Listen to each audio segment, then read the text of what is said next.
Day 2 is here, and John Spytek and Pete Carroll already cooking up for our Las Vegas Raiders. Now, in the second round, the Raiders originally had the 37th overall pick. They ended up trading back not once, but twice. First with the Dolphins, giving up the Raiders' 37th overall pick and a 5th round pick for the Dolphins' 2nd, 3rd, and 4th round pick in this year's draft. Then they made another trade back, going back with the Texans and acquiring their 58th overall pick and adding another 3rd round pick. With all that being said, though, the Raiders finally made a decision at number 58, selecting wide receiver Jack BECH, who is one of the most sure-handed wide receivers in the NFL draft, only dropping 1 catch last season. BECH is one of the most underrated wide receivers in this year's class. I don't know why a lot of Raider fans are worried about it or mad about this pick.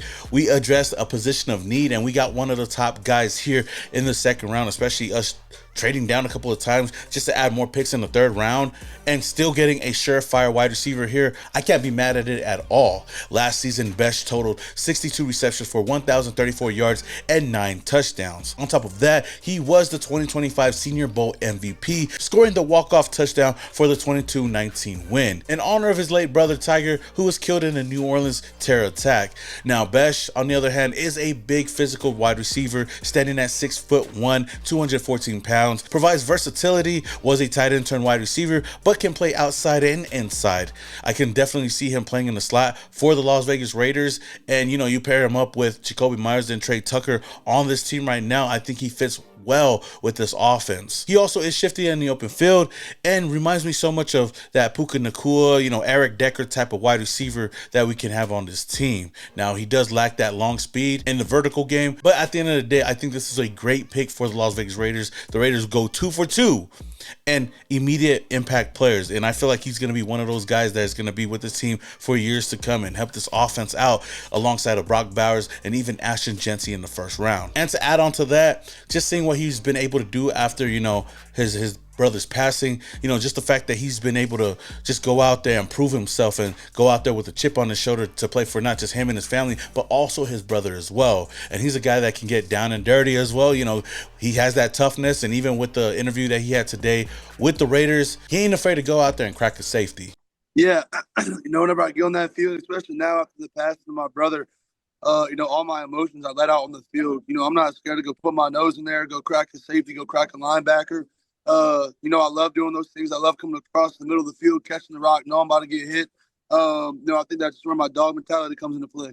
Now with the 68th overall pick, the Raiders finally addressed the cornerback position, selecting Darren Porter out of Iowa State, and I love this pickup a lot.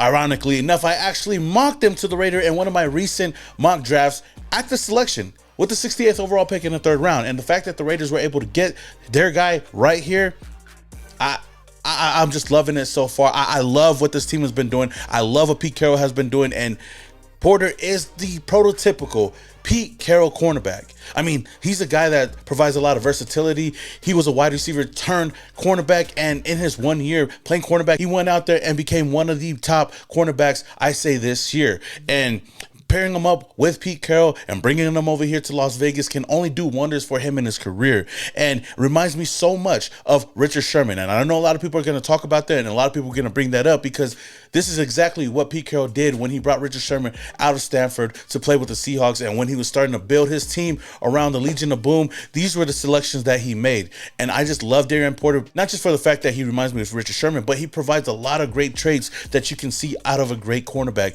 And the fact that the Raiders went 3 for 3 so far in the draft, I mean, Darren Porter, I can easily see being a starting quarterback or being an immediate impact player on the defensive side of the ball. He's an exceptional athlete with size and speed, standing at 6'3", 195 pounds, and ran a 4.3 40 at the NFL Combine. My boy was killing it out there and definitely showcased all the skills that he could provide in the NFL. On top of that, he's a physical cornerback, and he's able to use his size to his advantage in coverage, allowing him to disrupt passing lanes and high point the ball effectively. He also has that versatility, like I said before, can play cornerback and also be a solid contributor on special teams. I do believe that Porter will have a big role with the Raiders defense, especially with the recent release of Jack Jones and the fact that the Raiders do have a huge need in the cornerback room, Porter is a plug-and-play player that I feel like can do a really great job with this team. And I'm excited to see what he can do this upcoming season. This is the perfect pick for the Raiders and also a perfect fit for Pete Carroll's defense. Think Tariq Woolen,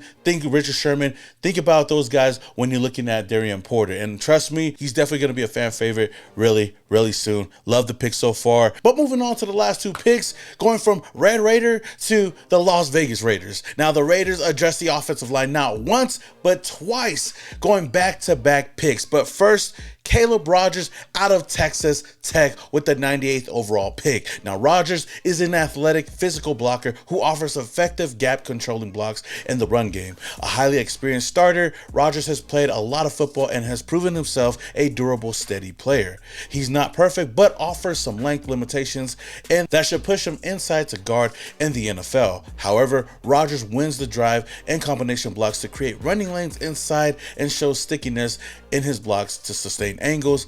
As a pass pro, he has a good punch and will be better protected from long arm rushers. Now, Rodgers is a guy that just gets the job done, and I could definitely see him playing guard at the next level. I just love the fact that, the Raiders right now are bringing in more competition to the O-line room, especially a position that we want to solidify going into the season to help protect Geno Smith. Heck, even our first round pick in Ashton Jeanty. But the Raiders did not stop there because we double dipped at that position going back to back. And with the very next pick, with the 99th overall pick in the third round, the Raiders went out and selected Charles Grant, offensive tackle out of William and Mary. Now, Grant is a raw but very talented offensive tackle who has a lot of upside. He's big, strong, and athletic with traits that you can't teach. His quickness and length give him the tools to become a great NFL lineman. With the right coaching though and training, he could grow to be a reliable starter. That said though, he's not a guy that will be ready to start day one. He does need some time to develop his technique and build up his strength in a pro setting. Overall though, I just love the fact that the Raiders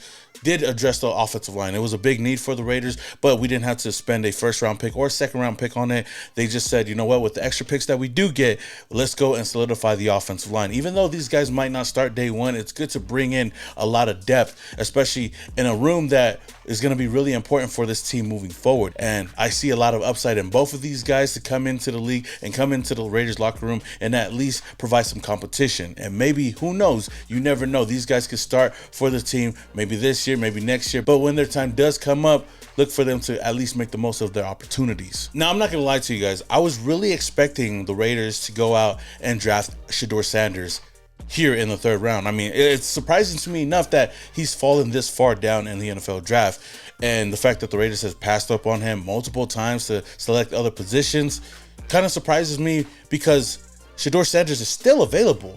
And it doesn't only surprise me that he's still available, but it surprises me because the teams that did take quarterbacks passed up on Shedeur Sanders for other quarterbacks. Tyler Shuck got selected earlier today. We also seen Dylan Gabriel get selected over him. Even Jalen Moreau, which, I give that a pass, but the other two quarterbacks, you can't tell me are better than Shedeur Sanders. I feel like with what the Raiders have been able to do right now in day two, we addressed a lot of needs on this team, and I got to give a lot of credit to John Spytek and even Pete Carroll for addressing all those needs, getting some of the best play. I think we got 3 impact players off the rip with Jack BECH, Ashton Jeanty, and even Darren Porter. Now, these last 2 picks that we had, the offensive linemen, provide a lot of talent and has a lot of upside to at least bring some competition and some depth to the offensive line room. But the fact that the Raiders have addressed a lot of needs so far, I think it's time for the Raiders to go into the 4th round and get Shedeur Sanders. And it's even crazy for me to even say that Shedeur Sanders is available in the 4th round. And if the Raiders do address the quarterback position, which I feel like they will do on day 3, if we land Shedeur Sanders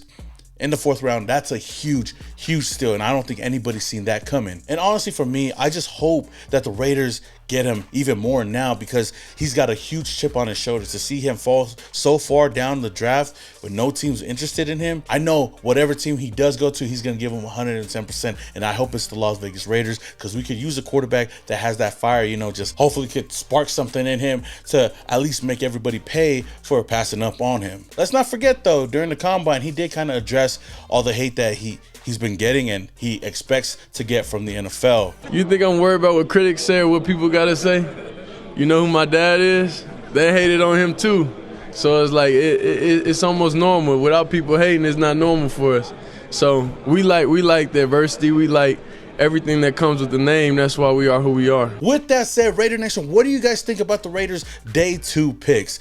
You know, moving down in the draft, acquiring more 3rd round picks and even 4th round picks. You go get Jack BECH in the 2nd round. You go get Darren Porter in the 3rd round. You go get Caleb Rodgers and Charles Grant in the 3rd round as well to solidify a lot of different needs. Let me know your thoughts down in the comments below. And do you guys want to go get Shedeur Sanders sometime in the draft, maybe even the 4th round? Again, like I said, let your boy know. Until the next video, this your boy Some More Raider, and your boy is Yow.